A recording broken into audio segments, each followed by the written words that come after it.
نعوذ بالله من شرور أنفسنا ومن سيئات أعمالنا من يهده الله فلا مضل له ومن يضلله فلا هادي له وأشهد أن لا إله إلا الله وحده لا شريك له وأشهد أن محمدا صلى الله عليه وسلم عبده ورسوله يا أيها الذين آمنوا اتقوا الله حق تقاته ولا تموتن إلا وأنتم مسلمون يا أيها الناس اتقوا ربكم الذي خلقكم من نفس واحدة وخلق منها زوجها وبث منهما رجالا كثيرا ونساء واتقوا الله الذي تساءلون به والأرحام إن الله كان عليكم رقيبا يا أيها الذين آمنوا اتقوا الله وقولوا قولا سديدا يصلح لكم أعمالكم ويغفر لكم ذنوبكم ومن يطع الله ورسوله فقد فاز فوزا عظيما ألا إن أصدق الحديث كلام الله وخير الهدي هدي محمد عليه الصلاة والسلام وشر الأمور محدثاتها وكل محدثة بدعة وكل بدعة ضلالة وكل ضلالة في النار. حياكم الله تعالى en cette soirée du samedi 19 Jumada al-Oula 1437 de l'Hégire correspondant au 27 février 2016 bi'idhnillahi ta'ala. Je voudrais vous demander par rapport au son, est-ce qu'il est bien ou bien vous l'entendez de loin? Bien est-ce que vous l'entendez de loin? Il est bien, alhamdoulilah. Salam alaikum, est-ce que vous m'entendez? Alhamdoulilah, donc il y a eu une déconnexion. Je disais que, Inch'Allah ta'ala, nous sommes donc au 20e cours, bi'idhnillahi subhanahu wa ta'ala. Une seconde, Inch'Allah, je ferme la porte. Taïb. Donc, je disais, Inch'Allah ta'ala, que nous sommes au 20e cours, bi'idhnillahi subhanahu wa ta'ala. Et, yani, vous savez que Salathat al-Usul, yani, ça part des trois fondements, yani, comment connaître son Seigneur, connaître sa religion, connaître son prophète, alayhi salatu salam. Et, subhanallah al-adim, ce qui est, bon, on va pas dire étonnant, parce qu'étonnant par rapport à nous, mais par rapport au décret d'Allah subhanahu wa ta'ala, c'était écrit il y a 50 000 ans avant de créer les cieux et la terre, c'est que quand on a parlé des 4 règles, des 4 notions, on avait dit qu'il fallait d'abord demander la science, et ensuite qu'il fallait la mettre en pratique, et ensuite faire la da'wa et inviter les gens, et ensuite on avait dit qu'il fallait patienter en cas de fitna et de problèmes et que tout cela, il fallait que ça vienne et que ça entrave le chemin. Et ce que je vous ai appris, il s'est passé en pratique. Il s'est passé en pratique. Et depuis ce jour-là, on s'est arrêté peut-être 4 ou 5 mois, on n'a pas fait de cours à cause d'une fitna, que Allah subhanahu wa ta'ala, alhamdulillah, a refoulé et dissipé. Walillahi alhamdu min qablu wa min ba'd, wa ilayhi al-amru kulluhu, walhamdulillah ala kulli had. Donc, si je me rappelle bien, on s'était arrêté à, d'abord, en même temps je fais une petite révision, Ibn Kathir, rahimahullah ta'ala, a dit, celui qui a créé ces choses, le soleil et les choses, le ciel, etc., il a dit, est le seul digne d'adoration. Quant aux différentes formes d'adoration, comme l'islam, la soumission, l'iman, la foi, l'ihsan, la bienfaisance, ainsi que l'invocation, dua, la peur, le khawf, l'espoir, al-raja, la confiance, al-tawakkul, le désir, al-raghba, l'effroi, al-rahba, l'humilité, al-khushu', la crainte, al-khashya, le retour vers Allah, al-inaba, la demande d'aide, l'isti'ana, la demande de protection, l'isti'adha, la demande de secours, l'istighatha, le sacrifice, al-dhabh, le sermon, le vœu pieux, al-nadr, et autres formes d'adoration qu'Allah Azza wa Jal a ordonné d'accomplir, sont toutes pour Allah Azza wa Jal. Et il a commencé à donner les preuves de chacune, de ces choses que on vient de citer maintenant, comme le dua, le khawf, le raja, etc. Et on s'est arrêté, bi'idhnillahi ta'ala, on a donné les preuves de toutes ces choses, et aujourd'hui, Inch'Allah ta'ala, on va parler de la preuve concernant la demande de protection. La preuve de l'isti'ada. C'est-à-dire, on a donné les preuves de dua, de raja, de tawakkul, de khawf, de rahba, le khushu', khashya, l'inaba, l'isti'ana, et aujourd'hui, on va parler, Inch'Allah ta'ala, de l'isti'adha et quelle est sa preuve. Et avant cela, je dis, est-ce que, ou je vous donne une minute peut-être pour me dire, est-ce que vous êtes d'accord qu'on s'est arrêté là ou pas? Non, je vous donne quelques secondes pour envoyer aux admins ou là, si vous avez des choses. Non, moi je pense que c'est là qu'on doit commencer la preuve de l'isti'adha. La preuve concernant la demande de protection. Est-ce que vous êtes d'accord ou pas? Tfadlou. Alors, qu'est-ce que vous en dites? Quelqu'un m'a écrit pour me dire, on a déjà fait la protection. On a déjà fait la demande de protection. La preuve concernant la demande de secours. Fawzi. On est en train de parler de la demande de protection. Isti'adha. Donc, d'après vous, on commence à la preuve concernant la demande de secours. A été faite. Taïb. Donc, d'après vous, on commence où? La preuve concernant la demande de secours. Est-ce que vous êtes d'accord avec moi? La demande de secours. Istighatha. Demande de secours. Alhamdulillah. Bismillah ar-Rahman ar-Rahim. Wa salatu salam ala ashrafil mursalin. La preuve concernant la demande de secours se trouve dans la parole d'Allah. إذ تستغيثون ربكم فاستجاب لكم. Verset, Sourate Al-Anfal, verset numéro 9. Quand vous imploriez le secours de votre Seigneur et qu'il vous exauça aussitôt. Quand vous imploriez le secours de votre Seigneur et qu'il vous exauça aussitôt. Donc voilà la preuve que c'est permis de demander secours. De demander secours. Et ici c'est clair, on a demandé secours d'Allah subhanahu wa ta'ala. Et on va voir les différentes sortes de la demande de secours, ce qui est permis, ce qui n'est pas permis, bi'idhnillahi ta'ala. Cheikh bin Uthaymin rahimahullah ta'ala dit, al-istighatha correspond à la demande de secours. En arabe on dit quoi? Al-istighatha. Le secours, c'est tirer un être de la difficulté ou le sauver de la mort. Il se divise en différentes catégories. C'est quoi la définition du secours?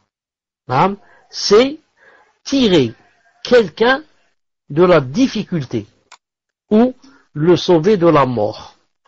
Et il se divise en différentes catégories. La première, la demande de secours auprès d'Allah. La demande de secours auprès d'Allah.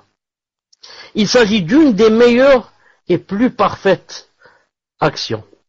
Et c'est d'ailleurs l'habitude des prophètes et de leurs adeptes. Donc ça c'est la meilleure des choses que le croyant puisse faire. C'est de demander secours à Allah subhanahu wa ta'ala en premier lieu. Demander secours à Allah azza wa jalla en premier lieu. Et c'est l'habitude des prophètes et de leurs adeptes. Contrairement aux alliés du shaitan, qui, s'ils commencent par demander secours, ils commencent à demander secours aux morts, ou bien aux anges, ou bien aux djinns, ou bien même au shaitan. Qu'Allah ta'ala nous préserve. Ou bien à un arbre, ou bien au soleil, ou bien à une montagne, lui demande secours. La preuve à ce sujet a été donnée par le cheikh.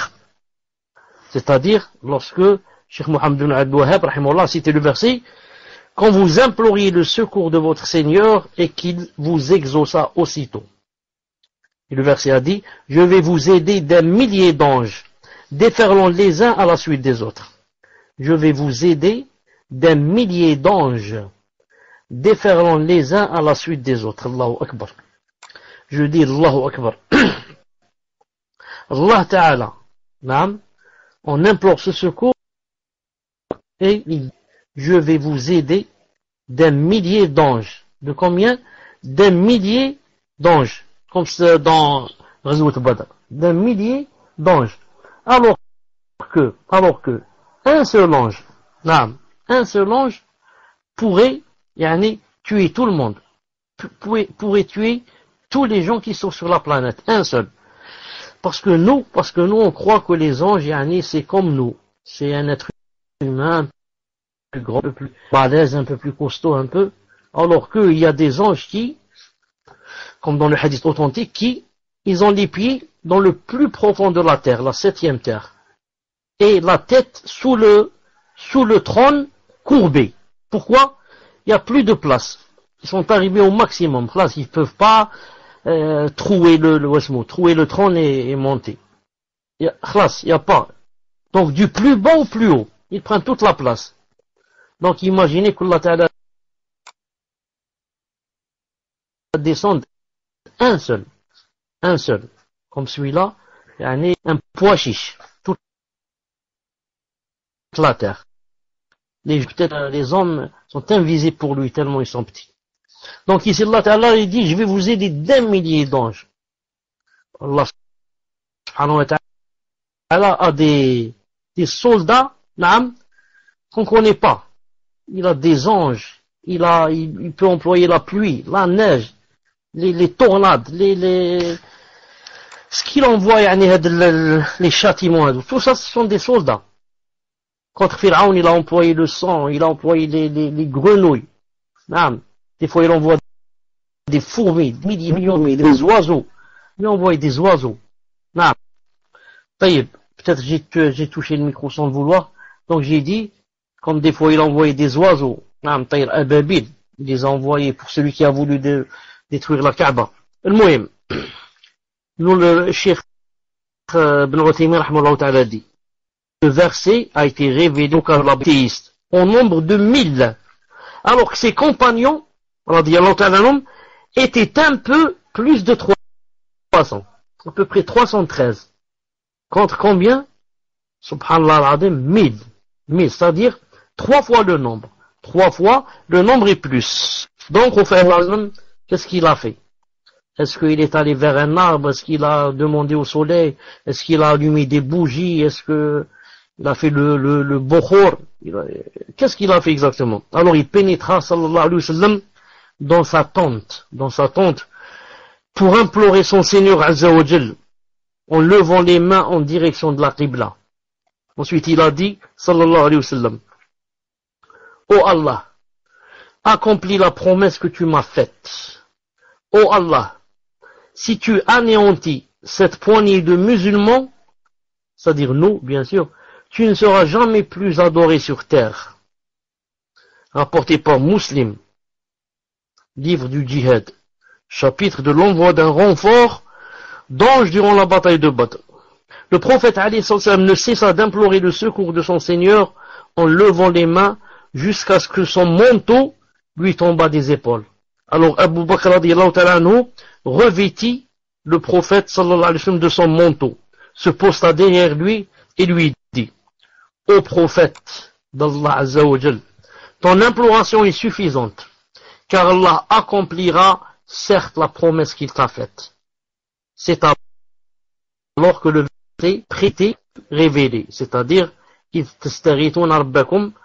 la fin du verset, quand vous imploriez le secours de votre Seigneur et qu'il vous exauça aussitôt.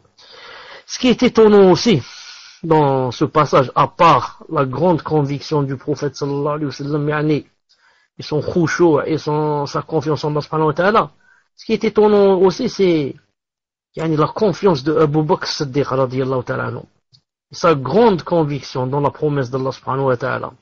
Et c'est lui maintenant qui veut apaiser le prophète sallallahu alayhi wa sallam et qui lui dit au prophète d'Allah: ton imploration est suffisante, car Allah accomplira certes la promesse qu'il t'a faite. Aucun minime doute, aucun brin de doute, aucun atome de doute. Allahu Akbar, Allahu Akbar. Abu Bakr Siddiq, le véridique. C'est pas n'importe quel Abu Bakr. Abu Bakr Siddiq, le véridique. Celui-là, radiyallahu ta'ala anhu, la meilleure personne après les prophètes. Quelles sont les meilleures personnes dans le monde? Ce sont les prophètes. Et parmi tous les prophètes, quand on enlève les prophètes de côté, la première personne qui vient en deuxième position, la plus aimée d'Allah subhanahu wa ta'ala, c'est Abu Bakr Siddiq, chez les gens de Al-Sunnah ou Jama'a. Alors, celui-là, radiyallahu ta'ala anhu, c'est la personne la plus détestée chez les chiites, chez les rawafid. Si vous leur dites quelle est la première personne la plus détestée au monde, Normalement, si vous dites quel est le plus détesté au monde, nous, normalement, on répondrait c'est Shaitan. On va dire non, on parle des personnes. On va dire alors c'est Pharaon, c'est Abu Lahab, c'est Abu Jahl. Ils te disent non, c'est Abu Bakr. Abu Bakr. Ils disent pas Siddiq, c'est Abu Bakr. C'est lui la personne la plus détestée. En deuxième position, Omar ibn Khattab. Qu'Allah subhanahu wa ta'ala maudisse celui qui dit cela. Qu'Allah ta'ala maudisse celui qui dit cela. Deuxièmement, la demande, bon la première c'était quoi? La demande de secours auprès d'Allah. Premièrement, c'était la demande de secours auprès d'Allah. La deuxième sorte, la demande de secours auprès des morts ou des vivants absents et qui ne peuvent donc être d'un quelconque secours. La demande de secours auprès des morts ou des vivants absents et qui ne peuvent être donc d'un quelconque secours. Cet acte est une forme de polythéisme, shirk, car il ne peut émaner que d'une personne convaincue que ces êtres ont un pouvoir occulte sur la création. Cette personne leur a donc accordé une part de la seigneurie, Rububiyya. Allah Ta'ala dit أَمَّنْ يُجِيبُ الْمُضْطَرَّ إِذَا دَعَاهُ وَيَكْشِفُ السُّوءَ وَيَجْعَلُكُمْ خُلَفَاءَ الْأَرْضِ أَإِلَهٌ مَعَ اللَّهِ قَلِيلًا مَا تَذَكَّرُونَ. C'est-à-dire, verset Nam 62, n'est-ce pas lui qui répond à l'angoissé quand il l'invoque et qui enlève le mal et qui vous fait succéder sur la terre génération après génération? Y a-t-il donc une divinité avec Allah? C'est rare que vous vous rappeliez. Donc, n'est-ce pas lui qui répond à l'angoissé quand il l'invoque et qui enlève le mal? La réponse, certes, c'est lui. Alors, puis c'est lui qui répond à l'angoissé et qui enlève le mal. Comment se fait-il que vous ne lui demandiez pas secours? Donc maintenant, si tu crois qu'un mort, ou bien un vivant, mais qui est absent, et tu crois qu'il peut te secourir, donc ça veut dire que tu as donné une part de la seigneurie que ne mérite qu'Allah Azza wa Jal, tu l'as donné à cette personne que tu as implorée. Ça veut dire pour toi, cette personne qui est morte, ou bien cette personne qui est vivante mais absente, tu peux lui demander que il te secourt dans une chose pareille, ça veut dire que pour toi, il a la même chose qu'Allah subhanahu wa ta'ala, les mêmes attributs dans la seigneurie ou dans d'autres choses. Il dit ici, et bien sûr, si une personne demande comme ça, ça veut dire que quoi?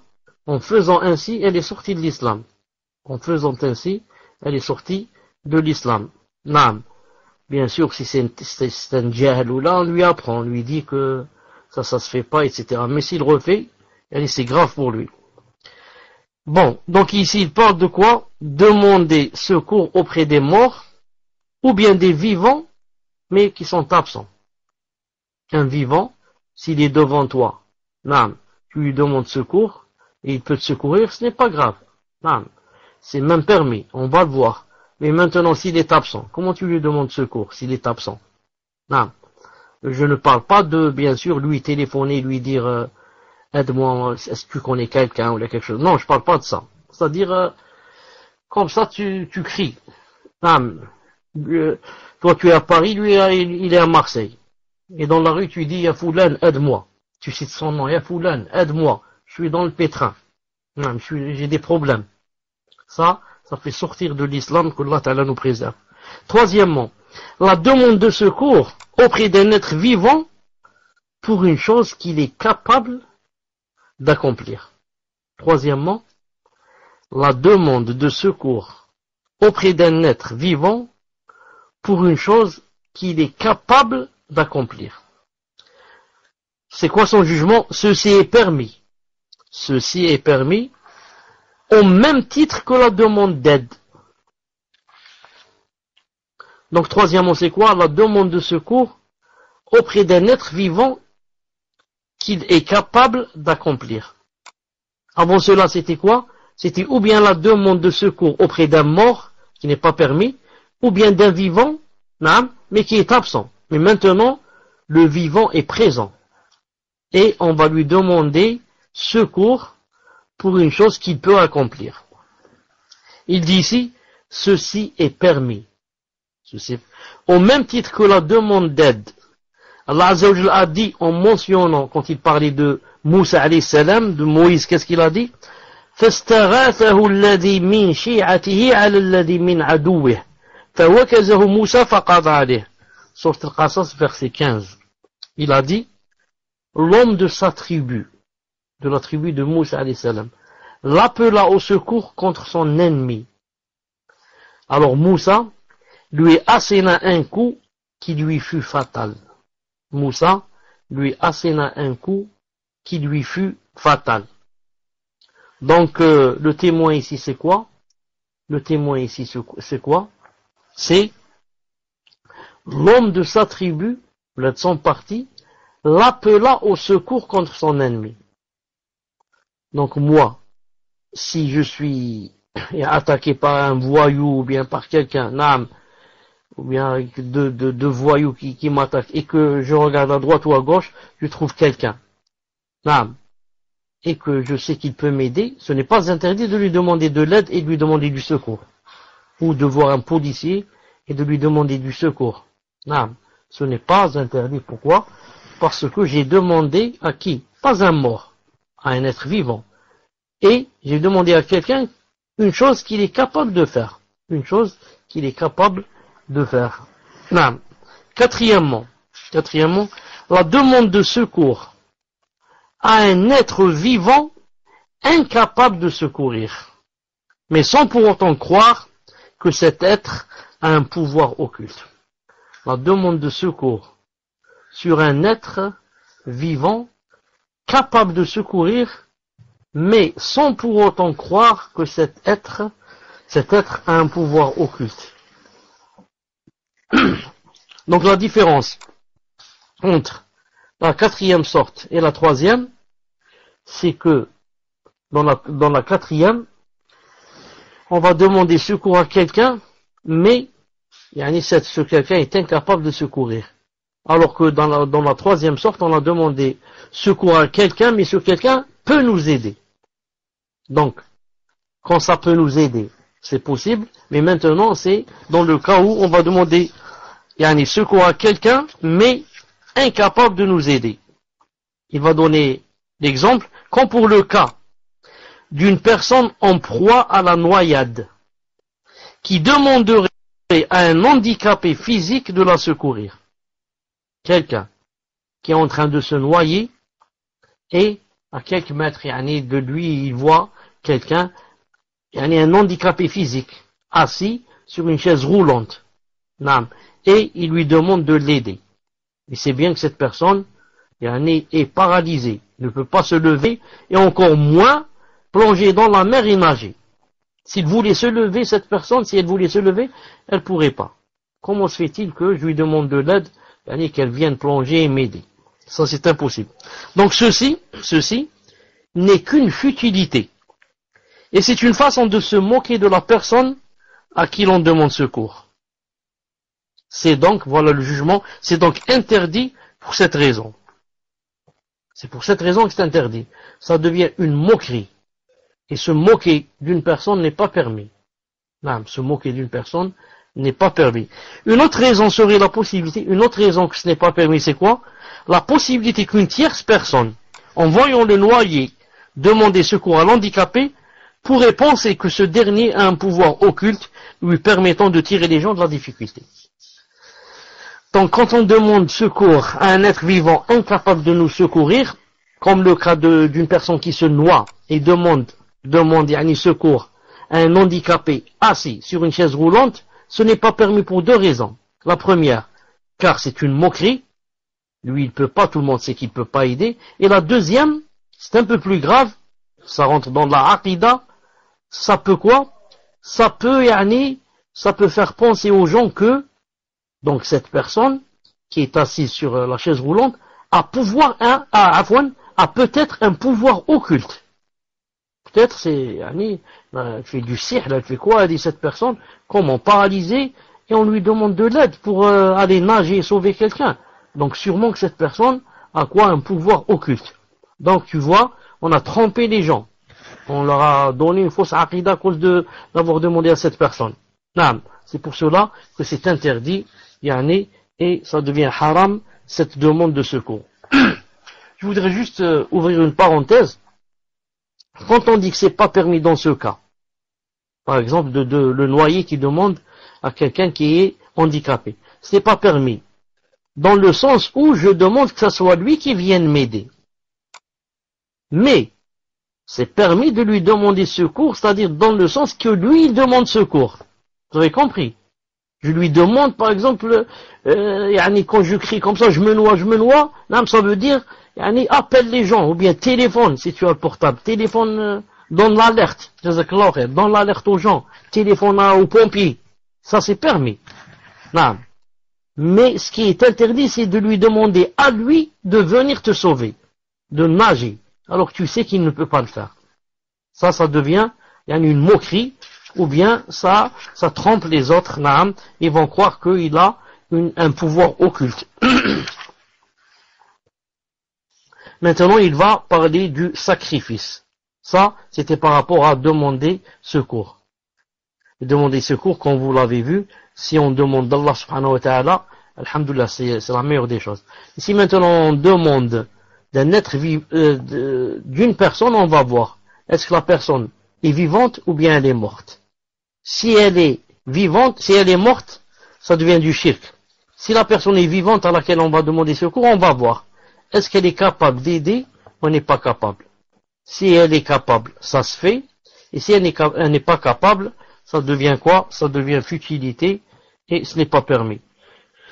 Maintenant, on va parler de la preuve concernant le sacrifice. Non, la preuve concernant le sacrifice. Cette preuve réside dans la parole d'Allah Azza wa Jal. قُلْ إِنَّ صَلَاتِي وَنُسُكِي وَمَحْيَايَ وَمَمَاتِي لِلَّهِ رَبِّ الْعَالَمِينَ لَا شَرِيكَ لَهُ. Dis en vérité, ma prière, mes actes de dévotion, mon sacrifice, ma vie et ma mort appartiennent à Allah, Seigneur de l'univers, à lui nul associé. À lui nul associé. Cheikh Ibn Uthaymin dit ici, le sacrifice consiste à causer la mort en versant le sang d'une façon particulière. Et il peut avoir lieu de différentes façons. Et Cheikh Mohammed bin Abdul Wahhab, pour donner la preuve, il a cité le verset que vous voyez ici, An'am 163.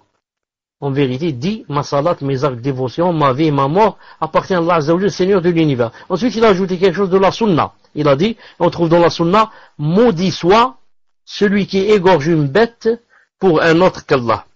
Rapporté par Muslim, hadith authentique. Maudit soit celui qui égorge une bête pour un autre qu'Allah. Remarquez avec moi le verset. Dit, en vérité, ma salat, mes actes de dévotion, ma vie et ma mort appartiennent à Allah subhanahu wa ta'ala. Le plus important ici, c'est quoi? C'est ma vie. Ma vie appartient à qui? Allah ta'ala. Donc, ma salat, il n'y a pas quelqu'un qui va faire salat à une autre personne. Mes actes de dévotion, il y en a qui en font. Il y en a qui vont sacrifier pour le djinn et pour le wali, etc. Ma vie et ma mort, ma mort, c'est Allah Ta'ala qui va m'envoyer quelqu'un pour ôter mon âme et vers lui je dois revenir, que je le veuille ou pas, que je l'atteste ou pas. Ensuite il y a ma vie. Ma vie et ma mort appartiennent à Allah. Si ma vie appartient à Allah subhanahu wa ta'ala, ça veut dire tout simplement que dans cette vie, il ne m'est permis de faire que ce qui est conforme avec les lois d'Allah Azza wa Jal et sa sharia. Parce que il t'a demandé de dire ma vie, dis ma vie et ma mort appartiennent à Allah. Si ta vie appartient à Allah subhanahu wa ta'ala, comment se fait-il que dans cette vie, tu manges, ou bien tu dises, ou bien que tu t'habilles, ou bien tu fasses telle et telle chose d'une façon contraire à la sharia? Non. À chaque fois que tu as fait une chose contraire à la sharia, tu le fais sciemment, ce n'est pas avec ignorance ou bien oubli, tu le fais sciemment. Ça veut dire qu'une partie de ta vie, maintenant, elle n'est plus pour Allah subhanahu wa ta'ala. Elle est pour tes passions. Non. Elle est pour, ça dépend ce qui t'a poussé à contredire la charia. طيب. Cheikh Ibn Uthaymin, rahimahullah ta'ala, dit, le sacrifice, peut avoir lieu de différentes façons. Il y en a des sortes. Premièrement, le sacrifice d'adoration, dont le but est de glorifier celui pour qui le sacrifice est accompli, de faire preuve d'humilité à son égard et de se rapprocher de lui. Celui-ci ne peut être voué qu'Allah Azza wa Jal de la façon qu'il a prescrite. Non. Le fait de le vouer à un autre qu'Allah est une forme de polythéisme majeur, qui fait sortir de l'islam et fait rentrer la personne éternellement en enfer. La preuve, il a dit la preuve, a été citée par le cheikh, c'est-à-dire le verset قُلْ إِنَّ صَلَاتِي وَنُسُكِي وَمَحْيَايَ وَمَمَاتِي لِلَّهِ رَبِّ الْعَالَمِينَ. Dit en vérité, ma prière, mes actes de dévotion, mon sacrifice, ma vie et ma mort appartiennent à Allah, Seigneur de l'univers. Donc ça c'est quoi? La première sorte. C'est comme lorsqu'on égorge par exemple un mouton pour l'Aïd. Naam. Ou bien on égorge un mouton pour la aqiqa. Ça on le fait pour Allah subhanahu wa ta'ala. On le fait pour Allah subhanahu wa ta'ala. طيب. Donc égorger, pour une personne ou pour un djinn ou pour un arbre ou pour un ange ou pour le soleil ou ça fait sortir carrément de l'islam. Ça fait sortir carrément de l'islam. Deuxièmement, deuxième sorte, le sacrifice que l'on fait pour honorer un invité ou à l'occasion de la fête du mariage ou autre. Le sacrifice que l'on fait pour honorer un invité ou à l'occasion de la fête du mariage ou autre. Naam Habib, jazakallah pour la couleur, comme ça c'est mieux. Donc la deuxième sorte c'est quoi? Sacrifier pour honorer un invité. Comme Ibrahim alayhi salam, lorsque les anges sont entrés chez lui et qu'il a cru que c'était des gens normaux. Naam, ils sont venus sous forme humaine. Qu'est-ce qu'il a fait? Il a sacrifié un veau. Il a sacrifié un veau. Naam. Ou à l'occasion de fête ou mariage. Et le prophète sallallahu alayhi wa sallam a dit, celui qui croit en Allah Ta'ala au jour dernier, qu'il honore son invité. Ahmed ibn Hanbal rahimahullah ta'ala a dit, si toute la dunya, on pouvait la mettre sur une cuillère, et on l'a donnée à l'invité, ça rentre pas dans tabdhir, ça rentre pas dans le gaspillage. Pourquoi? Parce qu'on a donné ça à l'invité. Et l'invité, c'est qui? C'est Allah Ta'ala, c'est son professeur, il nous a demandé de l'honorer. Donc je ne l'ai pas honoré pour lui-même, mais pour Allah subhanahu wa ta'ala. Quelle est la preuve que je l'honore pour lui-même, pour Allah subhanahu wa ta'ala ou bien pour lui-même? Quelle est la preuve? La preuve, c'est que je ne fais pas la différence quand je l'honore entre le riche et le pauvre. Entre celui que je connais et celui que je ne connais pas. Entre celui qui est de ma famille et celui qui ne l'est pas. Entre celui avec qui j'ai des intérêts et celui avec qui je n'ai pas. C'est pour ça, je ne sais pas si vous avez remarqué, ceux qui ont la foi faible, naam, si c'est quelqu'un qu'ils connaissent, naam, et qu'il a aussi un statut, ou là, qu'il a un grand poste, naam, dans l'état ou là, naam, quand il l'honore vraiment, plus qu'il n'en faut. Et si c'est quelqu'un de normal, naam, il l'honore d'une façon très normale. Donc s'il a comme invité un directeur général ou un PDG ou je ne sais qui, un très, très haut gradé dans l'armée ou la police, il lui fait ce qu'on appelle le méchoui. Il va acheter un mouton ou bien deux, il va les égorger, etc. Si c'est maintenant une simple personne, donc qu'est-ce qu'il va lui faire? Il va lui faire des frites. Des frites et un peu de lentilles. Des frites et un peu de lentilles. Ou alors maximum, peut-être qu'il va acheter une livre de merguez. Une livre de merguez. Il dit voilà, je l'ai honoré. Le hadith a dit que celui qui croit en Allah et au jour dernier honore son invité. Il y a des gens même qui, quand ils ont des invités, s'il a quelque chose de bien et de meilleur, il la donne pas. Il la cache. Il dit ça, je la laisse, pour demain, je la mange en famille, quand l'invité va partir. Alors que normalement, c'est cette chose qu'il doit donner à l'invité. Si vraiment, il croyait en Allah Ta'ala au jour dernier. Naam.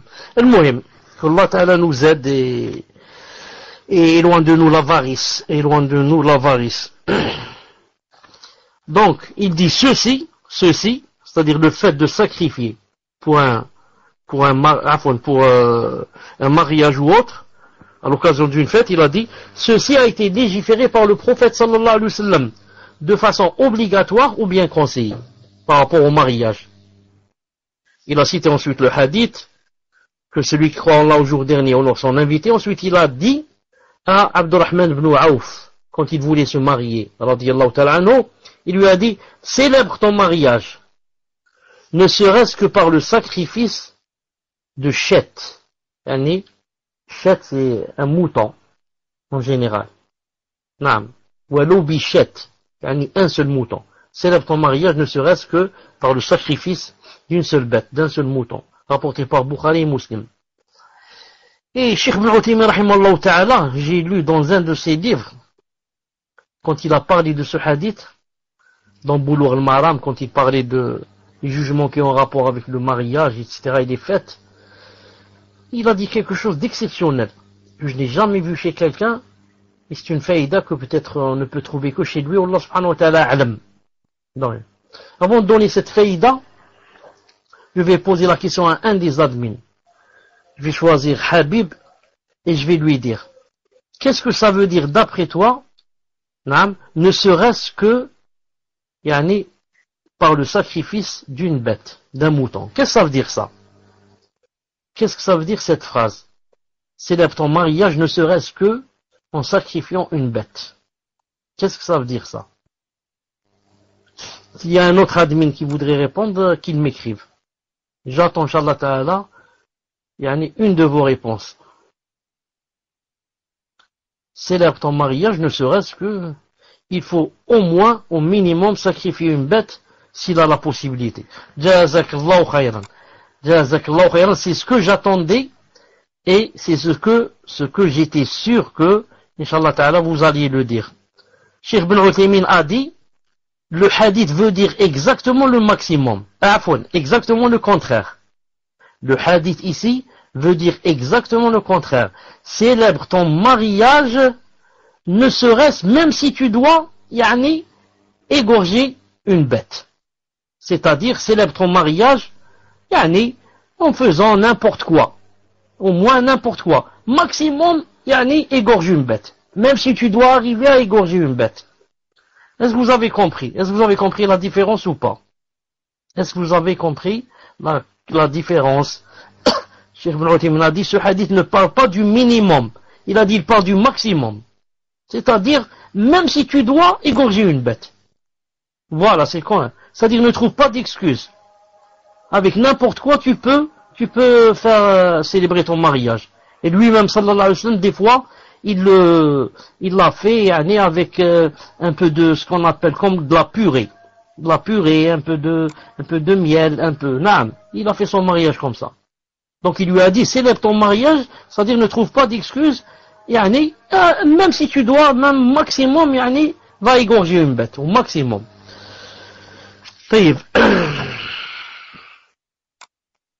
Donc on arrête ici, Inch'Allah Ta'ala, c'est le adhan, et on va continuer, Inch'Allah Ta'ala, après l'adhan. On va continuer, Inch'Allah Ta'ala, après l'adhan. Assalamu alaikum wa rahmatullahi wa barakatuh. On va continuer après salat, pas après l'adhan. Bismillah ar-Rahman ar-Rahim, wa salatu wa salam ala ashrafil mursalin. Donc nous avons vu que les sortes de sacrifices, il y en avait trois. Le premier, la première sorte, le sacrifice d'adoration. Et que c'était permis, que ça se faisait seulement pour Allah Azza wa Jal. La deuxième sorte, le sacrifice que l'on fait pour honorer un invité. Naam. Le sacrifice que l'on fait pour l'honneur. et que ceci a été digéféré par le prophète sallallahu alayhi wa sallam. Troisième sorte, le sacrifice que l'on fait pour tirer profit de la bête en tant que nourriture ou valeur commerciale ou autre. Naam. Il parle maintenant du sacrifice que l'on fait. Yani, juste par exemple, on sacrifie une bête, par exemple, pour la manger. Naam. Ce n'est pas, yani, on la sacrifie pour yani, quelque chose qui a été demandé par yani, Allah subhanahu wa ta'ala ou bien par le prophète sallam pour un mariage. C'est juste parce que ça fait longtemps que j'ai pas mangé de viande, par exemple. Et je veux manger la viande et je veux faire profiter les enfants. Et comme ça. Il a dit, alors pour la vendre. Je sacrifie, parce que je suis bouché, donc pour le vendre. Il dit, cela fait partie des choses permises. Cela fait partie des choses permises. En effet, à la base, ces choses sont permises, car Allah Ta'ala dit, أَوَلَمْ يَرَوْا أَنَّا خَلَقْنَا لَهُم مِمَّا عَمِلَتْ أَيْدِينَا أَنْعَامًا فَهُمْ لَهَا مَالِكُونَ وَذَلَّلْنَاهَا لَهُمْ فَمِنْهَا رَكُوبُهُمْ وَمِنْهَا يَأْكُلُونَ. Donc c'est le verset, sorti Yassine 71-72, où Allah Ta'ala dit, à peu près, ne voit-il, traduction rapprochée, ne voit-il donc pas que parmi ce que nos mains ont fait, nous leur avons créé des bestiaux dont ils sont propriétaires, et nous les leur avons soumis, certains leur servent de monture et d'autres de nourriture. Le témoin c'est quoi? Certains leur servent de monture et d'autres de nourriture. Donc cela est permis. Et il n'y a aucun doute, Inch'Allah Ta'ala, en cela. Une petite remarque, Cheikh Ibn Uthaymin rahimahullah ta'ala a dit dans un de ses livres, il a dit, quand c'est la première sorte, quand c'est l'adoration, qu'on veut faire pour Allah subhanahu wa ta'ala, comme par exemple pour l'Aïd, pour l'Aqiqa et pour là où on demande d'égorger, il a dit, il est sunnah, yani de quoi les conseiller avant d'égorger, disons de mettre l'animal, yani vers la qibla, et d'égorger vers la qibla. Il a dit, quand c'est par contre juste pour la nourriture, comme dans le troisième cas, juste pour tirer profit de la bête et la manger, etc., il a dit, ce n'est pas obligé, yani, de la diriger vers la qibla, mais non, dans n'importe quelle direction, tu peux égorger la bête, bi'idhnillahi subhanahu wa ta'ala. Donc il dit, pour la troisième sorte, ce sacrifice peut être obligatoire ou conseillé, il peut être interdit ou déconseillé, tout cela en fonction de l'utilisation qui en sera faite. Donc pour la troisième partie, pour le fait d'égorger un animal juste pour le manger, par exemple, pour le vendre, donc ce sacrifice, il peut être ou bien conseillé, ou peut-être des fois il est obligatoire, et des fois il est interdit, et des fois, donc ça dépend, c'est quoi la niya, pourquoi je veux égorger cet animal. Si je veux l'égorger pour manger moi et mes enfants, etc. Donc c'est halal. Si maintenant je veux l'égorger à cause il y a par exemple des invités, on va boire ensemble de l'alcool, etc. pour une fête mixte et d'alcool, etc. et je vais l'égorger, donc c'est haram, là dans ce cas de l'égorger. Parce que je vais l'utiliser à des fins qui ne sont pas légiférées. Donc cela dépend de la niya dans le troisième cas. Tout ça donc, Inch'Allah Ta'ala, c'était quoi? C'était le Mazal Snatchouf. Donc maintenant on passe à la dernière chose du premier fondement, c'est la preuve concernant le serment pieux, nadr. Maintenant il va parler du nadr, du serment pieux. Il dit, la preuve réside dans le verset Yufuna bin nadri wa yakhafuna yawman kana sharruhu mustatira. Ils accomplissent leurs vœux et ils redoutent un jour dont le mal s'étendra partout. Sourate Al-Insan, verset 7. Cheikh Ibn Uthaymin rahimahullah ta'ala dit, c'est-à-dire, voilà la preuve aussi du fait que le serment pieux fait partie de l'adoration. Il a dit, c'est la parole d'Allah, Yufuna bin nadri wa yakhafuna yawman kana sharruhu mustatira. Ils accomplissent leurs vœux, ils redoutent un jour dont le mal s'étendra partout. Cheikh Ibn Uthaymin rahimahullah ta'ala dit, l'utilisation de ce verset comme preuve dans ce contexte vient du fait qu'Allah Azza wa Jal a fait l'éloge de ces personnes, car elles ont été fidèles à leur serment. C'est donc une preuve que Allah subhanahu wa ta'ala aime cela. Or, tout acte aimé d'Allah est une adoration. De plus, la phrase « et il redoute un jour dont le mal s'étendra partout » vient appuyer cet argument. Et sache qu'Allah Azza wa Jal a loué ceux qui se tiennent au serment d'accomplir toutes les adorations qu'il a rendues obligatoires. En effet, lorsque l'être humain accomplit les adorations obligatoires, il respecte par là son serment. La preuve à ce sujet, c'est la parole d'Allah Azza wa Jal, ثم ليقضوا تفتهم وليوفوا نذورهم وليطوفوا بالبيت العتيق. Puis qu'ils mettent fin à leurs interdits, qu'ils nettoient leur corps, qu'ils remplissent leurs vœux et qu'ils tournent autour de l'antique maison. Sourate Al-Hajj, verset 29. Quant au serment, qui consiste à s'imposer une chose à faire ou une adoration non obligatoire, il est détestable. C'est détestable en règle générale. C'est détestable de faire un serment pieux. C'est détestable de faire un nadr. C'est détestable de dire par exemple, voilà, je vais jeûner 5 jours d'affilée, ou bien je vais surtout si ça se fait en contrepartie. Surtout celui qui dit si Allah Ta'ala me guérit, par exemple, je fais telle chose. Si j'ai mon bac, je vais par exemple donner telle somme d'argent ou bien jeûner. Non, ça ce n'est pas bien, car le prophète sallallahu alayhi wa sallam, il a même déclaré interdit. Il a dit: le serment n'apporte rien de bon. Le serment pieux n'apporte rien de bon, si ce n'est obliger l'avare à dépenser. Rapporté par le Bukhari. Le serment pieux, le nadr, n'apporte rien de bon, si ce n'est qu'il oblige l'avare à dépenser. Car cette personne qui a dit, si Allah Ta'ala me guérit, je vais sacrifier un mouton, ça veut dire que si jamais Allah Ta'ala ne la guérit pas, elle ne va pas sacrifier le mouton. Ça veut dire qu'elle demande quelque chose en contrepartie. Ya Allah, si j'ai le bac, je vais donner 100 euros en aumône. Si j'ai le bac. Ça veut dire si j'ai pas le bac, je ne donne pas. Donc c'est une personne avare. Donc le serment ici ne lui a servi à rien. Parce que si c'était écrit que ça arrive, ça va arriver. Donc ça ne lui a servi qu'à quoi? Qu'à l'obliger à dépenser. Car si elle ne fait pas le serment pieux, jamais elle ne dépensera quelque chose. Non. C'est pour ça que c'est détestable. Non. C'est même interdit de faire un vœu pieux comme ça, pareil, qui comporte une condition. Mais si ça ne porte pas de condition, la personne dit par exemple, voilà, elle se dit dans le cœur pour fortifier ma foi, pour me rapprocher davantage d'Allah subhanahu wa ta'ala, par exemple, je fais le serment pieux de jeûner, par exemple, tous les jeudis et lundis, ou de jeûner 3 fois par mois, ou bien de faire ceci et cette chose. Non. Donc ici, ce n'est pas en contrepartie. Il n'y a pas de condition. C'est moi-même qui ai voulu faire ça. Ça, c'est détestable aussi. Ce n'est pas bien de le faire. Pourquoi? Car, en faisant cela, tu ne peux pas revenir marche arrière. Tu ne peux pas revenir marche arrière. Sauf vraiment dans quoi?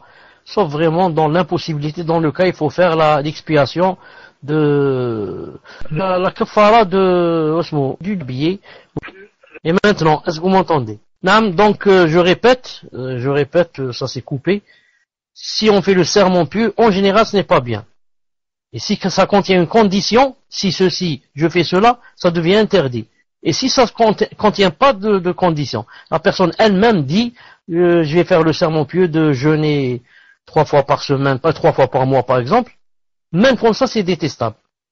Pour 2 choses, car il est possible que tu ne puisses pas faire cela, et alors que tu l'as rendu obligatoire. Et la deuxième des choses, pourquoi c'est détestable?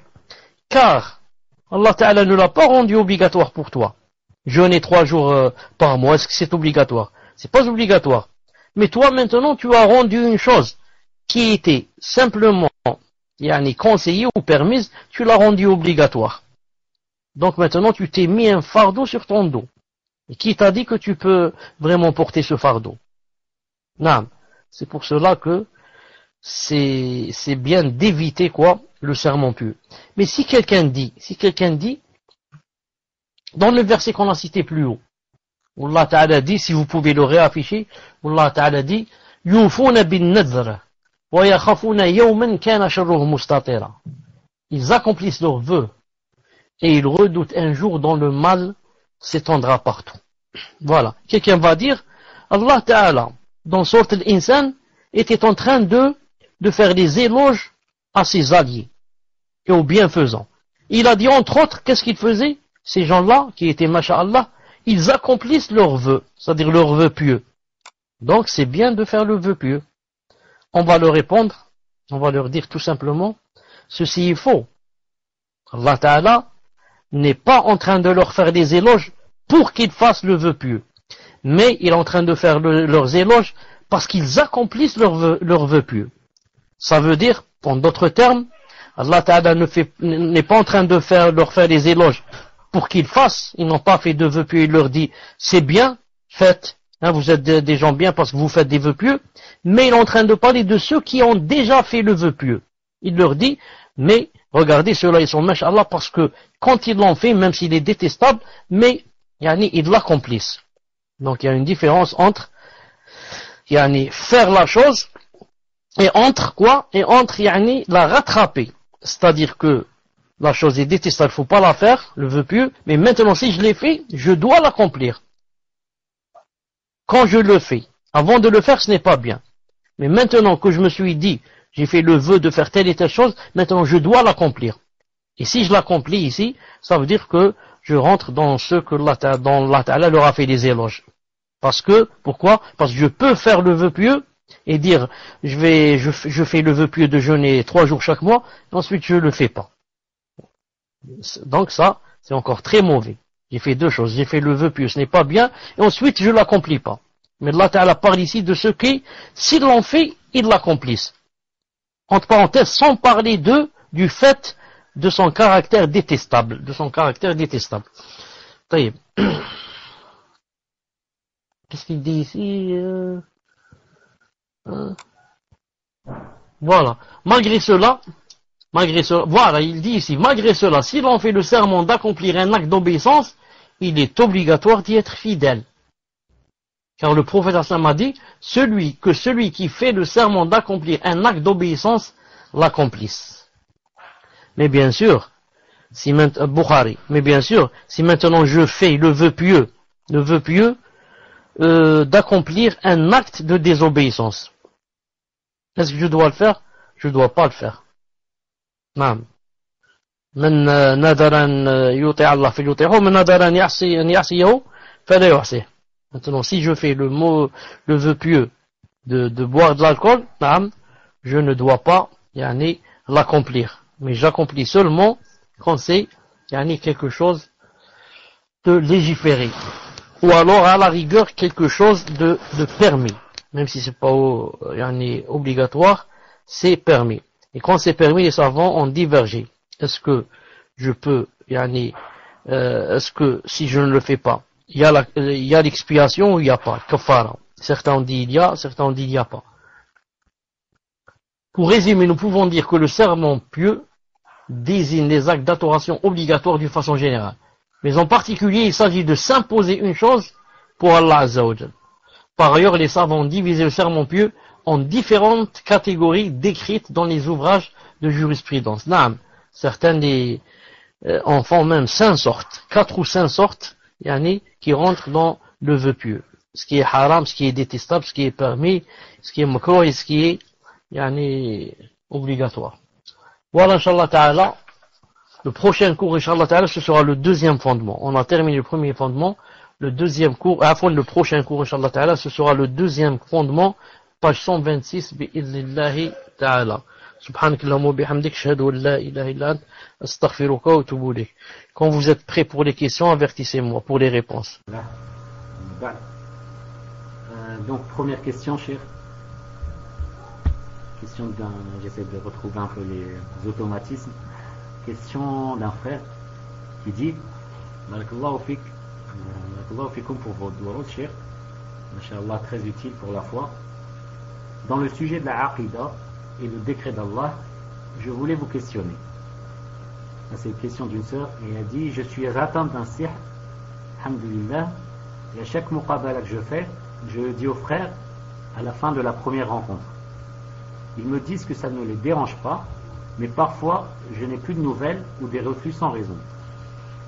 Ma sœur m'a suggéré de ne pas le dire à la première rencontre, non pas pour le cacher, mais pour me préserver. apprendre à connaître le frère et ne pas le faire fuir dès la première fois. Je souhaite avoir donc vos conseils, ya Cheikh. Qu'en pensez-vous? Vaut-il mieux que je le dise à un moment donné, mais y a-t-il un moment plus opportun qu'un autre? Ou dois-je ne pas le dire?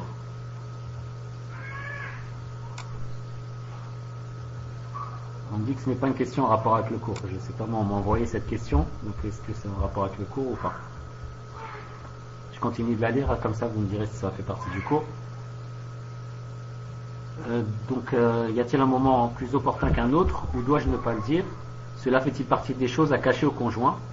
Je fais confiance à Allah, alhamdulillah. Je sais qu'il a déjà tout écrit, mais j'essaye juste de me mettre à la place du frère qui ne me connaît pas et qui peut prendre peur ou avoir des waswas. Barakallahu fikum, Cheikh. Naam. On avait bien fait des repères, naam, pour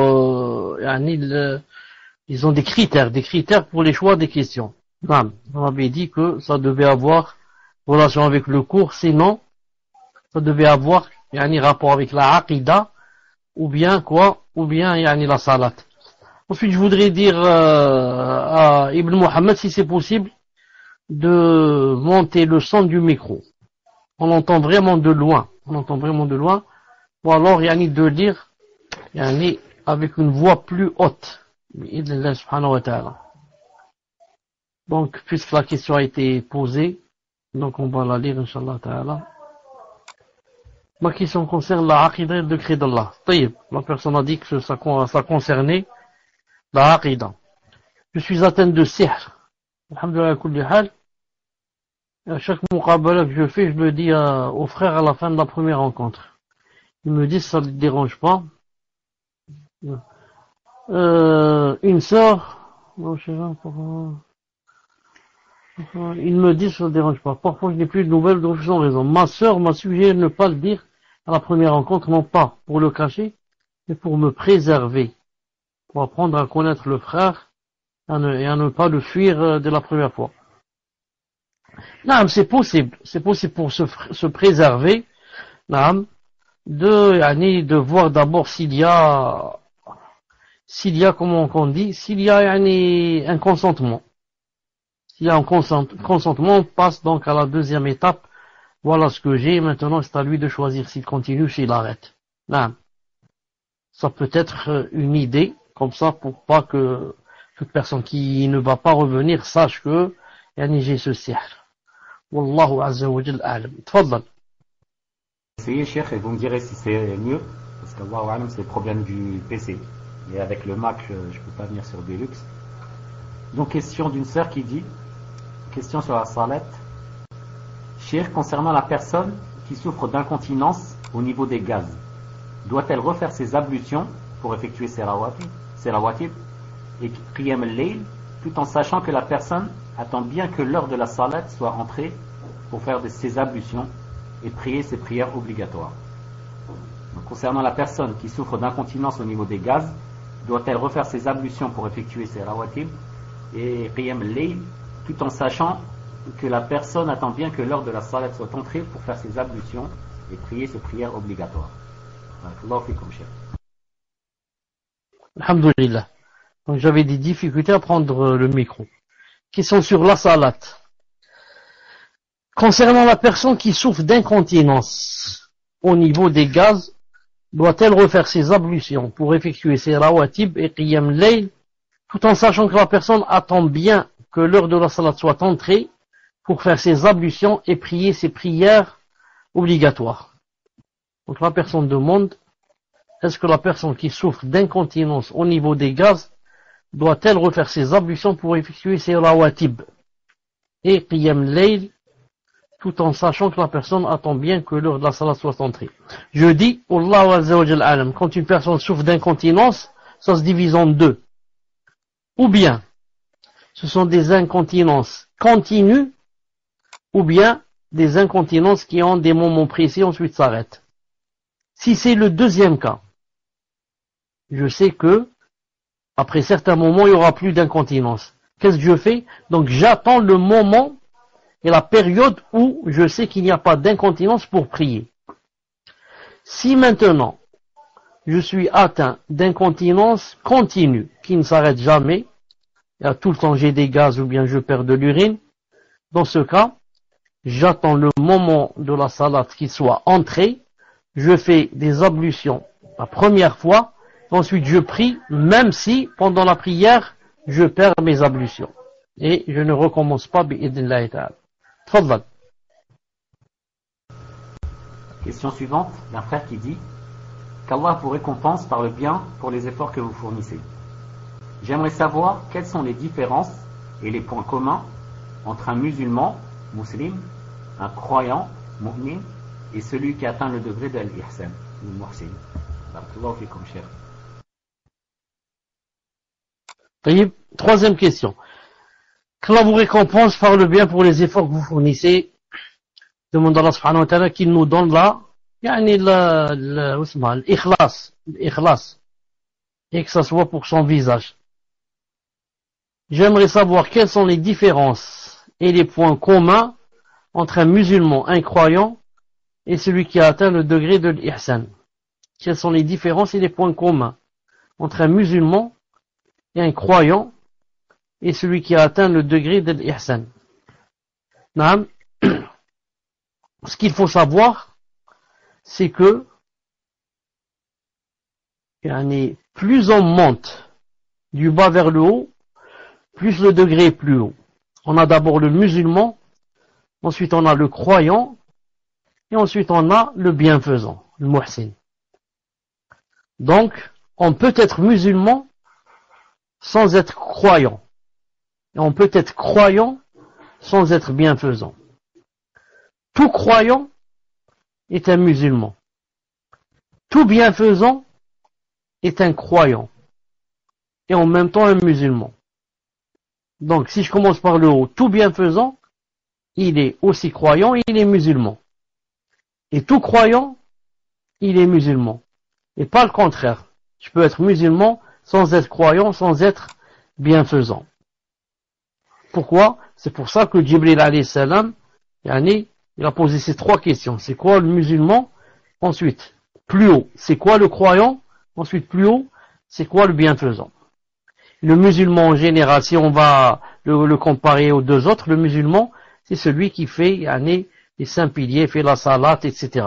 Et le croyant, ça a maintenant rapport avec le cœur. Il a des choses dans le cœur, comme le tawakkul, comme l'ibana, comme le fait de revenir vers Allah, comme le repentir, tout ce qui a rapport avec le cœur.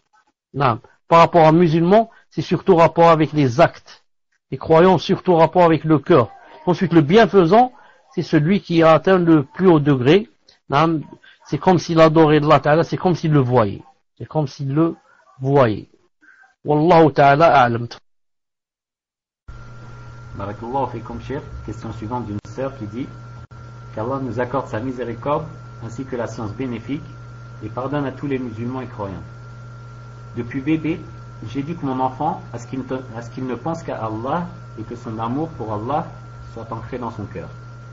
Sauf qu'un jour, en mangeant de la viande, je ne me suis pas préparé à ce genre de questions concernant mon enfant. Il me demanda si Allah a une maison et s'il mange de la viande. J'avoue que j'ai eu un blanc et je ne savais plus quoi dire. Pourriez-vous m'aider et me faire nasiha pour que je puisse bien lui expliquer qu'Allah n'est pas un homme? J'ai l'impression d'avoir raté quelque chose, je me remets entièrement en question. Je lui parle tout le temps d'Allah, mais j'ai l'impression que mon enfant a mal compris. Il a 5 ans. Qu'Allah vous récompense et nous guide. Alhamdulillah. Et maintenant, vous m'entendez, et de près aussi, n'est-ce pas? Taïb, on va voir c'est quoi cette question. Qu'Allah nous accorde sa miséricorde ainsi que sa science bénéfique et pardonne à tous les musulmans et croyants. Depuis bébé, j'éduque mon enfant à ce qu'il ne pense qu'à Allah et que son amour pour Allah soit ancré dans son cœur. Sauf qu'un jour en mangeant de la viande, je ne me suis pas préparé à ce genre de questions concernant mon enfant. Il me demanda si Allah a une maison et s'il mange de la viande. J'avoue que j'ai eu un blanc et que je ne savais plus quoi dire. Pourriez-vous m'aider, me faire nasiha pour que je puisse bien lui expliquer qu'Allah n'est pas un homme? J'ai l'impression d'avoir raté quelque chose, je me remets entièrement en question. Je lui parle tout le temps d'Allah, j'ai l'impression que mon enfant a mal compris, il a 5 ans, qu'Allah vous récompense. En fait, je l'ai éduqué à ce qu'ils disent, alhamdoulilah, ce jour-là, il remercie Allah, qu'on ait un toit, qu'on ait avec AIT, et qu'on mange, et que on peut manger de la viande, on a une maison que d'autres, non, rien du tout, etc. Ils m'ont posé cette question. Non. Donc, l'enfant a 5 ans et donc à partir de 5, 6 ans et 4 ans, etc. Vous savez qu'il peut poser n'importe quelle question. Il peut poser n'importe quelle question. Où est Allah? Si tu dis il est dans le ciel, qu'est-ce qu'il fait là-bas? Pourquoi il descend pas? Pourquoi on ne le voit pas? Il y a des tas de choses. Donc, il faut savoir comment répondre, ne serait-ce que en général, en disant que, comme il a posé ici la question, il a dit, il me demanda s'il a une maison. Allah Ta'ala, c'est qu'il a une maison.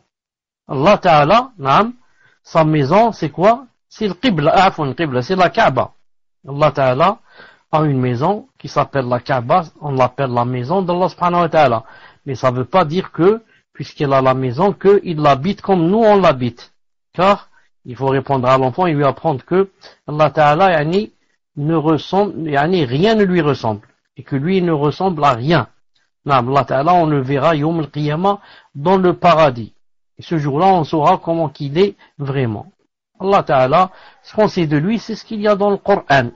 Qu'il est Ghafour, qu'il est Rahim, qu'il est beau, qu'il a ceci. Et on ne va pas, à cet âge-là, rentrer dans les attributs de il a les mains, il a les yeux, pour ne pas lui faire de mashakil. Non, mais on dit que Allah Ta'ala Ghafour, Wadoud, Rahim, Karim, généreux, tout miséricordieux, très miséricordieux, il fait rentrer les gens au paradis, il punit ceux qui ne prient pas, il punit ceux qui l'insultent, il punit ceux qui ceux qui volent, il punit ceux qui mentent, etc. Yawm al-Qiyamah. Tout cela, ça va se passer Yawm al-Qiyamah.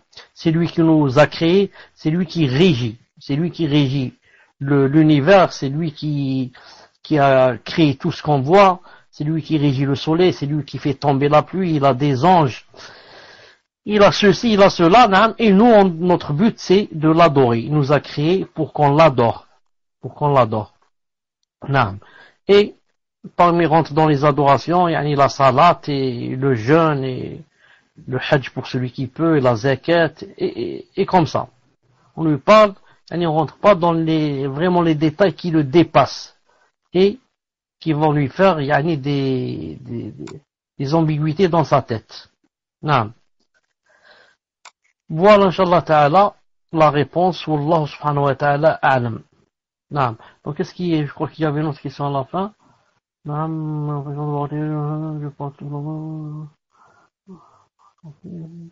Non. Je disais donc que l'enfant ne peut pas tout comprendre, ne peut pas tout comprendre. C'est pour ça qu'il y a des choses qu'on saute, qu'on ne lui dit pas maintenant, jusqu'à ce qu'il mûrisse et commence à comprendre. Car l'enfant va s'imaginer des choses, s'imaginer qu'Allah subhanahu wa ta'ala, c'est comme un homme et quelqu'un de très grand et quelqu'un de très fort, etc. Nous, on doit lui dire que Allah ta'ala ne ressemble à rien. C'est-à-dire ne ressemble pas à ses créatures. Et Yawm al-Qiyamah, quand on sera au paradis, on verra comment qu'il est, subhanahu wa ta'ala, avec toute sa beauté et ses attributs qui lui conviennent, bi'idhnillahi ta'ala. Fadlal. Barakallahu fikum, Cheikh. 5e question d'une sœur qui dit: Sanallahu ilaykum, Cheikh. Pouvez-vous nous donner des conseils pour rester fidèles à nos adorations et à toujours éviter les obéissances? Car nous avons vu dans le cours le hadith dans lequel le prophète sallallahu alayhi wa sallam a dit que celui qui fait le serment d'accomplir un acte d'obéissance l'accomplisse. Personnellement, je me dis souvent à moi-même que je dois essayer de rester fidèle à mes devoirs envers Allah Ta'ala toute ma vie, mais j'ai toujours peur de ne pas respecter cet engagement. Barakallahu fikum, Cheikh. Non. Donc, donnez-moi quelques secondes, je vais ouvrir le Paltalk. Car j'ai beaucoup de difficultés à prendre le micro. Le micro dans le salon. Donc, je vais terminer les autres questions sur le Paltalk, Inch'Allah Ta'ala. Une seconde. Salam alaikum. Est-ce que vous m'entendez sur le Paltalk?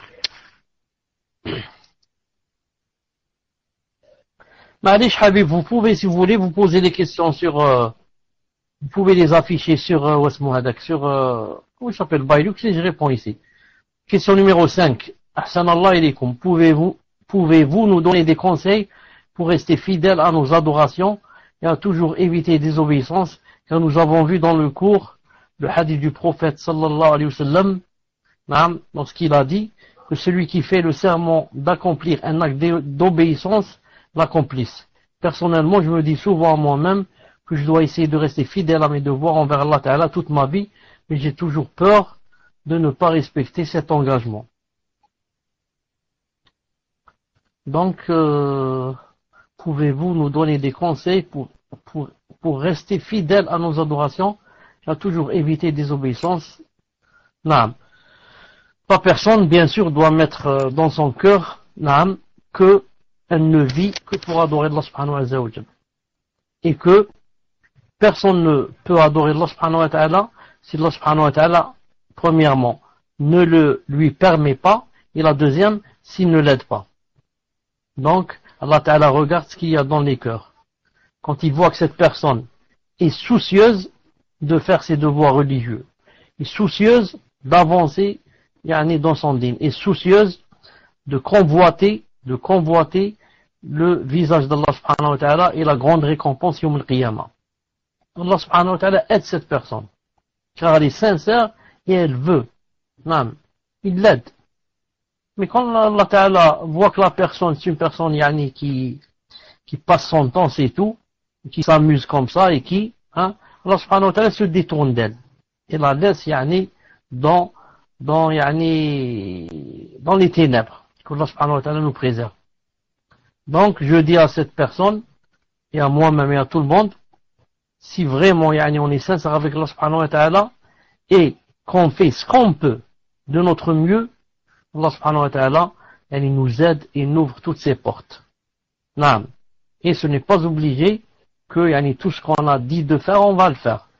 Il arrive que il y ait des failles. Des fois on oublie, des fois on ignore des choses, et des fois on les fait pas bien, et des fois il y a une faiblesse dans le cœur, et des fois il y a une faiblesse dans la foi, et comme ça, tout ça, c'est, comme a dit le prophète aslam, il a dit, le croyant, il a dit, c'est comme l'épi de blé.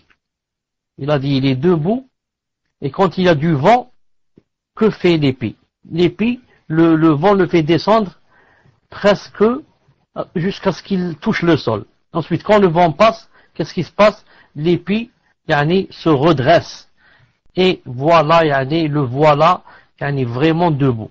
C'est comme ça le croyant. Il est, masha'Allah, il fait des efforts, il essaye, na'am, yajtahid. Ensuite, quand il y a le vent, il se redresse. Mais, il ne sort pas carrément de la terre. L'épi ne sort pas, il ne se déracine pas. Mais juste que, il a, le haut, il est baissé vers le sol. Ensuite, quand les fitna, les malheurs et la faiblesse passent, alhamdoulilah, il relève la tête et il est là, masha'Allah, en train de faire des efforts, bi'idnillahi ta'ala. Que Allah subhanahu wa ta'ala nous aide.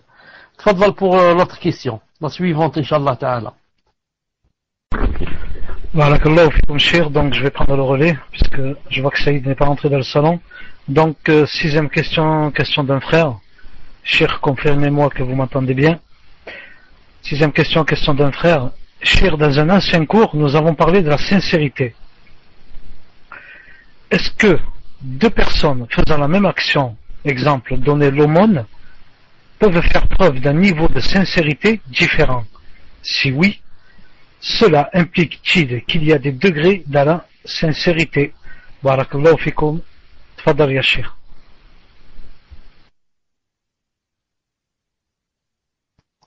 Naam, c'est comme a dit la personne. Il y a des degrés dans la sincérité. Abu Bakr Siddiq radiyallahu ta'ala anhu était sincère. Naam. Et moi je peux être sincère, mais est-ce que ma sincérité, elle peut atteindre celle de Abu Bakr Siddiq? Elle peut atteindre celle de Omar al-Khattab radiyallahu ta'ala anhuma? C'est pas possible. Naam. C'est pour ça que Ibn al-Qayyim alayhi rahmatullahi ta'ala dit dans ses livres, il dit que deux personnes, ils sont côte à côte, et ils font la même adoration, comme par exemple, tous les deux vont donner par exemple 2 euros d'aumône. Il a dit, il peut écrire à la personne, yani, des milliers de hasanat. Et il peut écrire à la deuxième seulement 10 récompenses. Et pourtant, ils ont donné les deux 2 euros. Pourquoi? La première personne l'a donné, mais il y avait dans le cœur ce qu'il n'y avait pas dans l'autre. C'était plein d'amour d'Allah, il disait dans le cœur, si j'aurais donné 100 euros, pas seulement 2, si je pouvais donner plus, et comme ça. Et l'autre peut-être l'a donné tout juste parce que il faut faire ça. Dans sa vie, il faut donner au moins une fois, il dit comme ça. Alors que la première a dit non. Elle avait comme du feu dans le cœur. Pourquoi je ne donne que 2 euros?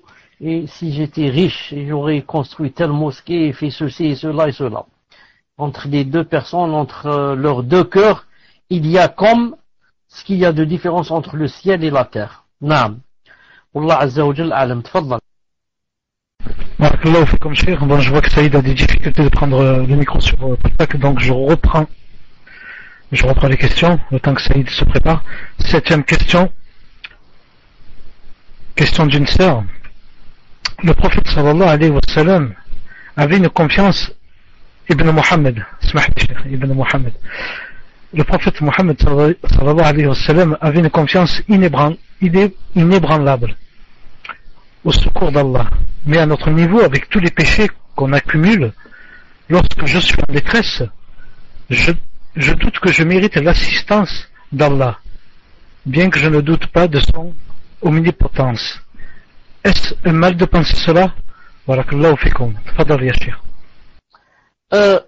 Des fois, la personne, quand elle se trouve dans le besoin, dans la détresse, etc., et commence à faire des invocations à Allah subhanahu wa ta'ala, des fois elle-même, celle qui est en train de faire des doigts, c'est que, par exemple, elle fait des choses que Allah subhanahu wa ta'ala n'aime pas, et qu'elle est dans la faute, et que maintenant, elle est dans la gêne en faisant des doigts, car elle sait qu'elle se sent même un peu hypocrite. Elle se dit, Naam, Allah ta'ala me demande de faire des choses obligatoires, je ne les fais pas, certaines, Allah ta'ala me demande de m'éloigner de certaines choses, moi je ne m'éloigne pas, et maintenant, je suis en train de faire des doigts, etc. Naam. Alors elle reconnaît que, subhanallah al-azim, elle est dans les fautes, c'est pour ça que la personne des fois ressent comme ça de la gêne, il se dit, Naam, je ne sais pas si Allah Ta'ala va m'exaucer, dans le sens que même s'il ne m'exauce pas, je reconnais que je suis fautif.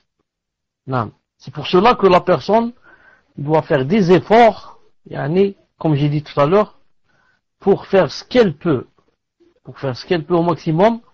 Comme ça, quand elle fait des doigts, par exemple, elle les fait tout en ayant un cœur apaisé.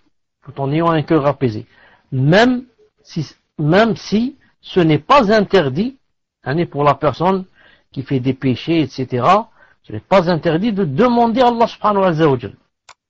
Allah subhanahu wa ta'ala, Iblis, le shaitan, lui a demandé une chose, lui a dit, Andirni la yawmi yub'athun, donnez-moi, il a demandé à Allah subhanahu wa ta'ala de lui donner, du temps, de le laisser vivant jusqu'au jour, de la résurrection. Et Allah ta'ala lui a exaucé.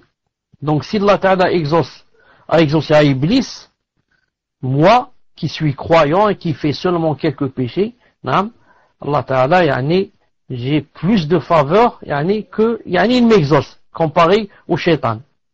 Donc la personne ne doit jamais désespérer quand elle fait des doigts, mais elle doit, se réformer, comme ça quand elle fait des doigts, Inch'Allah Ta'ala, elle les fait avec un cœur apaisé, bi'idhnillah Ta'ala. Tfaddal. Mohamed a vu qu'il ne prend pas le mic pour éviter de faire attendre. Je pose la prochaine question. 8e question d'une sœur. Hafizakum Allah ya Cheikh, qu'Allah vous rétribue en bien ainsi que les admins. quels sont les livres et cours que vous conseillez pour les débutants en Talib al-Ilm et quel programme suivre pour bien débuter l'apprentissage des fondements de la religion? Tfadal Cheikh. Par rapport au programme et cours et quels sont les livres, cela dépend des savants. Certains savants mettent une liste, d'autres en mettent une autre, mais en général, il faut commencer pour les débutants, il ne faut jamais commencer par quelque chose de compliqué. Il faut commencer toujours par exemple, les 3 fondements, comme on a commencé maintenant dans la Aqida, les 3 fondements.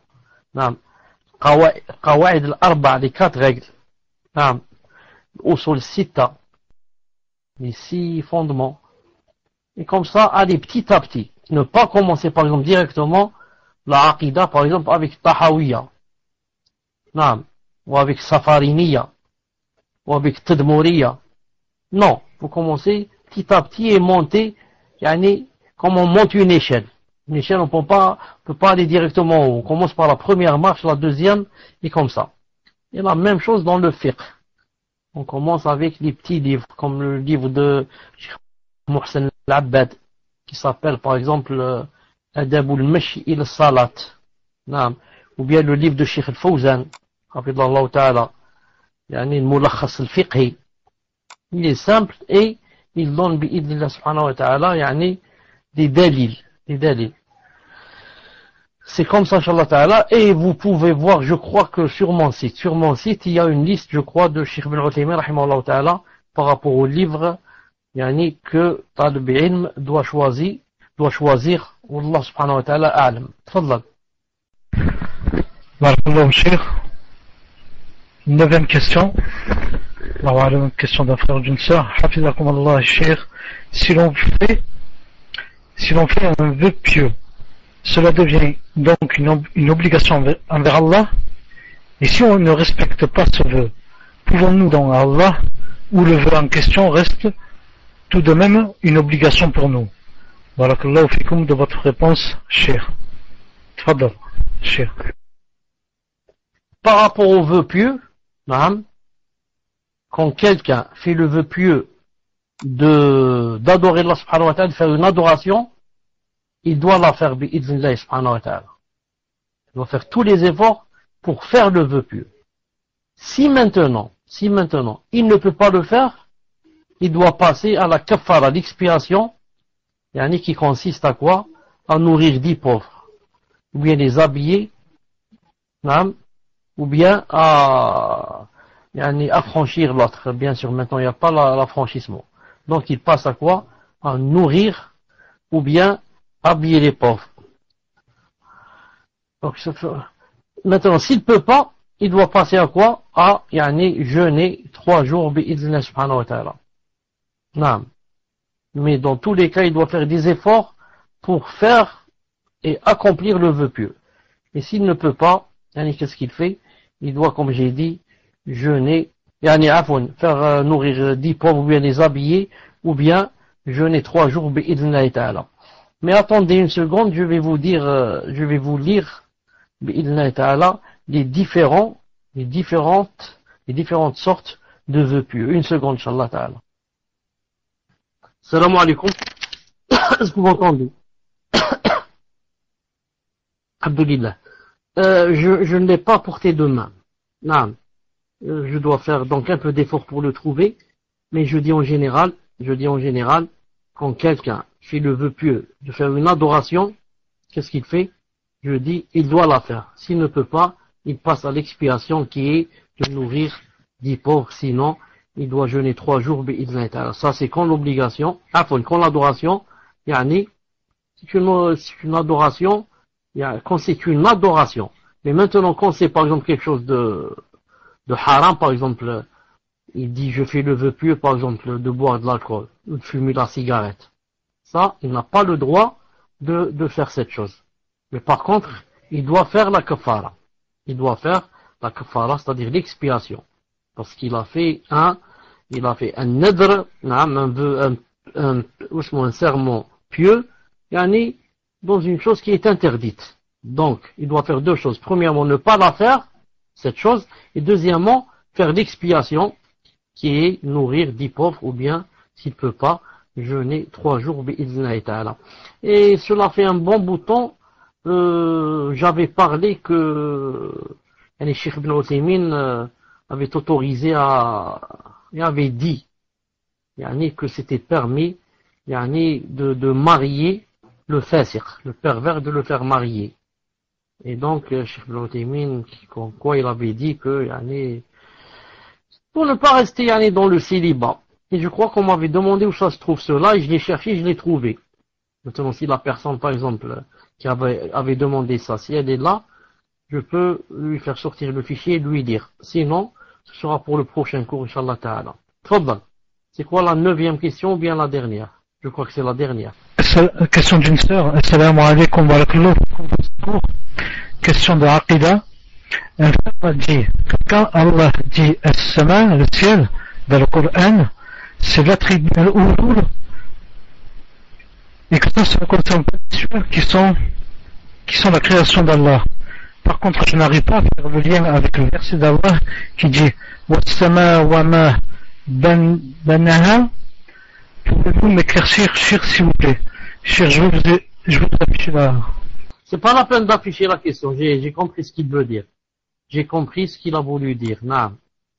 Un frère m'a dit que quand Allah Ta'ala dit Sama, le ciel dans le Coran, c'est l'attribut de l'Ulu, et que ça ne concerne pas les cieux, qui sont la création d'Allah. Par contre, je n'arrive pas à faire le lien avec le verset où Allah Ta'ala dit Sama wa ma banha. Pouvez-vous m'éclairer, cher, s'il vous plaît? Naam. Ce frère qui a dit ça s'est trompé. Naam. Et a généralisé. Il a dit qu'à chaque fois qu'il y a le mot ciel dans le Coran, ça veut dire qu'il parle du ulu, de l'élévation d'Allah subhanahu wa ta'ala, mais qui ne parle pas du ciel, que Allah ta'ala a créé. Or ça c'est faux. Non. Par contre, ce qu'il fallait dire, c'est que quand on parle de ciel dans les hadiths ou bien les versets où il y a l'attribut de l'élévation. Non. Quand on dit par exemple le prophète sallam, dans la question qu'il a posée, il a posé à la bergère. Il lui a dit, où est Allah? Elle a dit, dans le ciel. Ça veut dire qu'il est vers le haut. L'élévation. Ça ne veut pas dire qu'il est dans le ciel cerné par les cieux ou par un ciel. Il est à l'intérieur du ciel. Non. Où est Allah? Il est dans le ciel. Ça veut dire vers le haut. Non. Ça, c'est vrai. Et comme ça disent les savants. Mais par contre, quand Allah dit ou bien il dit est-ce qu'il ne voit pas les cieux, etc. Non. Là, il n'est pas en train de parler de lui. Il est en train de parler de ses créatures, de ce qu'il a créé. Il a créé les cieux, la terre, la mer, les montagnes, les étoiles, les galaxies. Ici, quand il dit le ciel et les cieux, il est en train de parler des cieux comme création, Naam, et non pas de son élévation à Zawjal. Donc le frère qui a dit ça a mélangé entre les deux, et n'a pas fait la différence quand Allah Ta'ala parle de lui et il parle de l'élévation, il dit qu'il est dans le ciel, ou bien les hadiths, ça veut dire qu'il est vers le haut, et quand il parle des cieux qu'il a créés, et des cieux, il parle de ses merveilles, de ses signes et de ses créatures, de ses créations aussi. Là, ça veut dire, il parle des cieux, le ciel qui est au-dessous de nous. Voilà, Inch'Allah Ta'ala, la réponse. Donc, dans cette question, à la fin, il est en train de parler du ciel. Du ciel, comment Allah Ta'ala l'a créé, pour montrer que Allah subhanahu wa ta'ala qui a créé les cieux, ce ciel-là, avec son immensité, etc. Qu'en est-il de Allah subhanahu wa ta'ala? C'est pour ça que il y a beaucoup de versets où Allah ta'ala nous incite à regarder les cieux, à regarder le ciel, pour que tu dises subhanallah al-azim, si le ciel est comme ça, alors comment doit être Allah subhanahu wa ta'ala?